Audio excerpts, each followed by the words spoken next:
My husband hid a camera in our bedroom, faked a birth plan to deny me pain relief, and did the unspeakable to me while I was in labor. When I begged him to stop, he smiled and said, "This is what real wives do." I didn't make a sound. That was 19 months ago. Today, his parents act like he doesn't exist. It wasn't until I got pregnant that I realized Jake wasn't like the other guys, because he was worse. Out of nowhere, my husband turned from every girl's dream guy to a complete psycho. At 4 months pregnant, he told me my baby bump would attract unwanted attention, and if I didn't cover up, that made me a W word. So what outsiders probably saw as Jake being attentive and protective, I felt suffocated. He installed a new safety app on my phone that tracked every movement, insisting it was for both my well-being and the baby's. And even in summer, he only allowed me to go outside if I wore a full-length trench coat, because in his words this protected me from anyone who was targeting pregnant women. But I told myself it was just paternal instinct, and it would go away after I gave birth. Spoiler alert, it never did. Soon he was hiding his search history from me and locked the door of his office when he was in there, something he never did before. But I knew he wasn't cheating, simply because he couldn't. He was an engineer, so his workforce was all male, and he was working almost 70 hours a week. And that's when the jokes came. At first they were tame. "Nothing's hotter than a woman carrying proof she's fertile," he'd say while slapping my butt, or sometimes he'd call me a breeding goddess. Honestly, they made me giggle and sometimes even blush. But then they took a very dark turn. Sometimes when I'd use his computer to research stuff about the baby,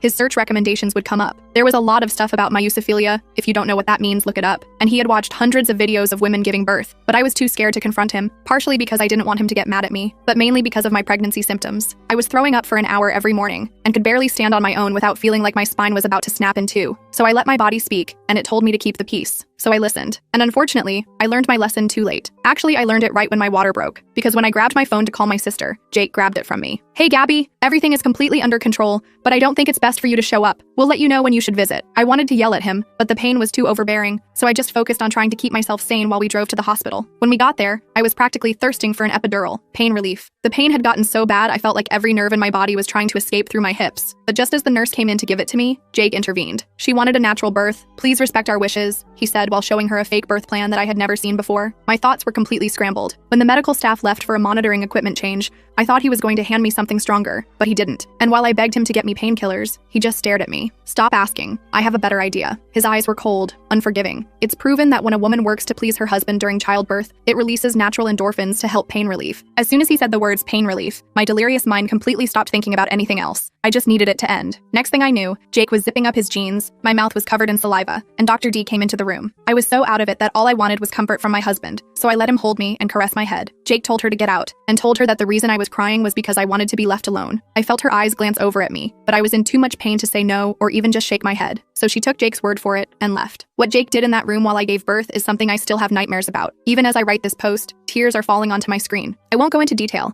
but it was every disgusting sexual act you could think of, probably worse. So much so that when my baby finally popped out, Jake was even more